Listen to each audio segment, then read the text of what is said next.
Do you know what shadowing is?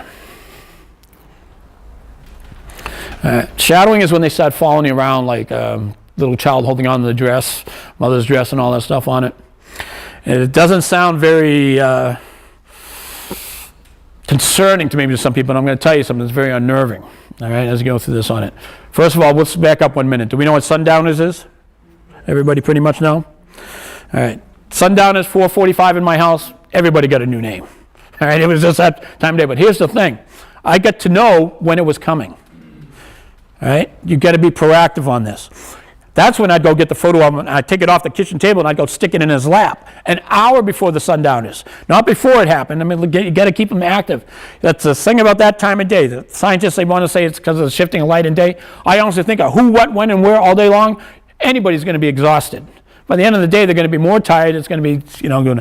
I could see my dad sometimes, he's sundowning in the morning. Rainy days, sometimes I felt like he was sundowning all day long. So it's not always in the evening. But we want to keep, we talked about their hands full and all that, busy. Same type of thing with the sundowning. But right before the sundowning is when the shadowing would start with my dad.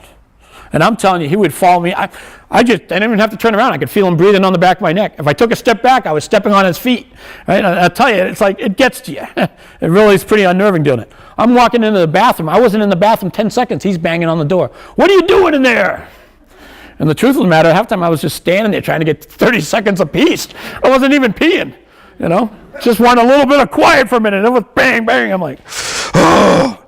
So I don't want to use the word wean, but we need to be proactive and start them getting used to socializing with other people early. I waited too long. I made a mistake. I had a friend in the family try to come over, stay with them so I could go to the pharmacy, go get the groceries and stuff like that. I couldn't even get out of the property on doing this stuff. He knew who that woman was. He'd be like, what do you want, babysitter? He was mean as hell with her. I wasn't gone 20 minutes. He already asked her 100 times where I was. She couldn't take it anymore. And like I said, I waited too long.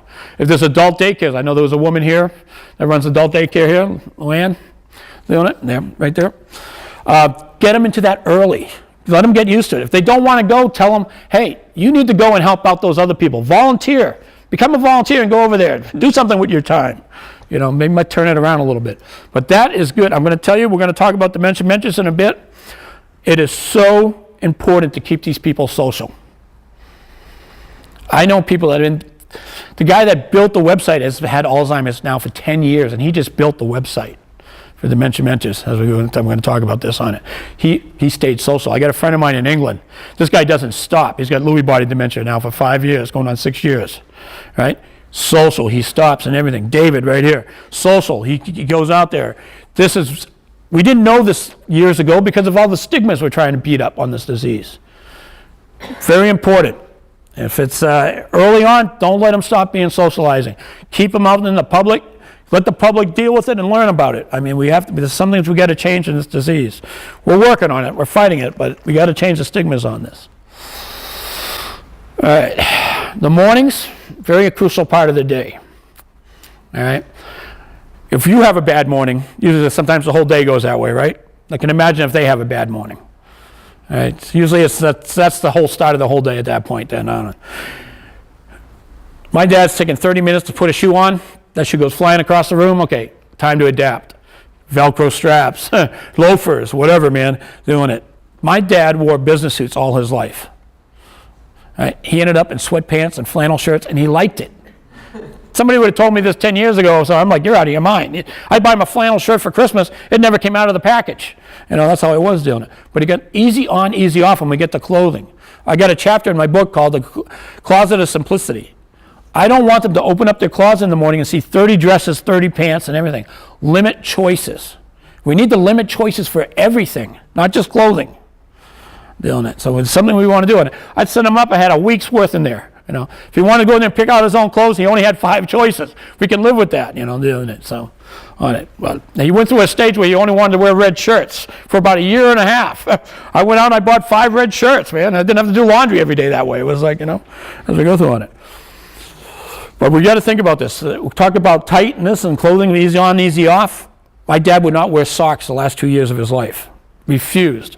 It's getting cold in November. I'd put him on his feet. He had bad circulation. I wanted to keep his feet warm. Within 20 minutes, I'd find one in the toilet. I'd find one over here.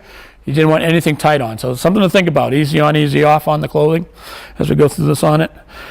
There was another thing that took me a long time to figure out, is that every time my dad would go in the bathroom to pee, he would call me in there. And I knew he was off on his balance and everything like that, so I'm thinking it was all a balance thing. I'm literally holding onto his belt hoop back there while he's peeing just so he wouldn't fall forward or anything. And one day he just flipped. He turned around and he goes, "What is that man doing standing there?" And I look, there's a full-length mirror right there. I could have put an X on the floor where he wanted me to stand. He wanted me to block the view of that guy over there watching him pee, which was him the whole time on it. So these are things we got to think about a little bit on it. As a caregivers, we have choices on this. You can cover the mirrors. You can remove them. Doing it. My dad, I'd put him down at night. I can't tell you how many times he'd look up at me and he goes, "Dad, do I have school in the morning?" Right? So he's somewhere back in his childhood years. He wakes up in the morning, there's an 80-year-old man in that mirror in the bathroom. I couldn't get him to shave in the bathroom anymore. I don't know exactly if that's what he was still 80, saying he was still getting ready for school in the morning and there's an old man there. But I don't know. But I wasn't leaving it up to the... Once I figured out it was the mirrors, I just took him out. Let him shave at the kitchen sink. He was happy with that. My windows are dirty. You can't see out anyway. Right? So he wasn't looking for a reflection. That was the whole point, doing it. So they get catonic about it. You got to be careful on this stuff on it. Another thing that I run into too much is somebody will come up and tell me, he goes, "None of our children will come visit because they can't handle seeing mom like this anymore." All right. Well, the problem is maybe they don't know how to visit. All right.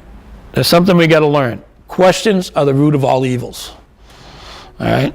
So you do not walk into that room and go, "Hey, Dad, remember me?" You just started the gears turning the wrong way. I don't care if you've been married to that person 50 years. If they're getting to that stage of the disease, you say, "Honey, I'm Julie. I'm so happy to be here with you today. I'm your wife, Julie." Introduce yourself all the time. Just get in the habit of it. Don't ever play the guessing game. All right?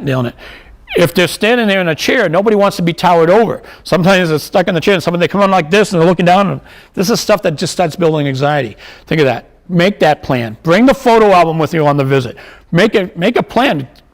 Go there with a plan and do it the right way, and you might have the best visit of your life on the deal in it.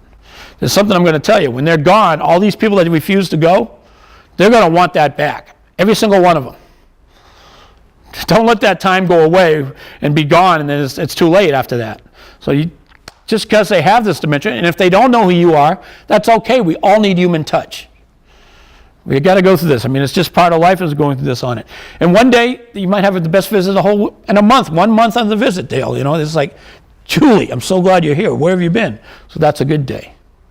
But you still have to be there.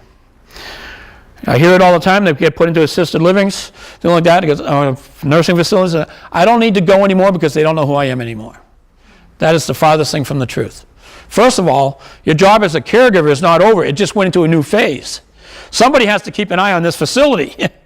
Really. You just can't leave these people there like this on it. You got to go there. Every day you need to go there or as many times as possible.